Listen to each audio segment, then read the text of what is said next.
Wir sind ein bisschen verwöhnt, wir Österreicher. Warum? Weil wir von Haus aus eine sehr, sehr gute Küche haben. Den Österreicher, glaube ich, zeichnet aus, dass er eher konservativ denkt und auch konservativ ist in den Produkten und in den Gerichten, die unsere Vorfahren schon über vielen Jahrzehnten, Jahrhunderten gekocht haben. Das zeichnet aber uns aus, denn eine so eine traditionelle Küche wie wir haben, die muss gepflegt werden.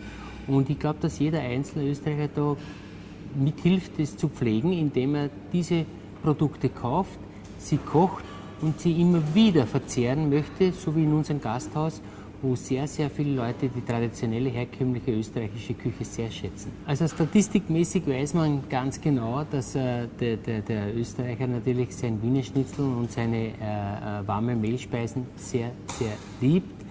Aber man sollte ihn jetzt nicht verdonnen auf nur diese zwei Gattungen, Gebackenes und Süßes, sondern es wird immer mehr Fisch zum Trend werden, immer mehr Gemüse.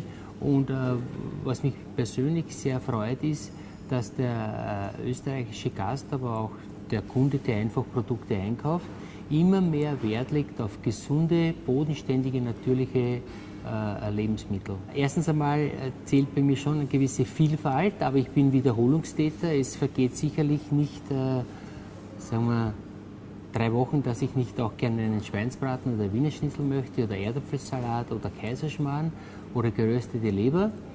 Aber ich bin auch gern bereit, neue Produkte auszuprobieren.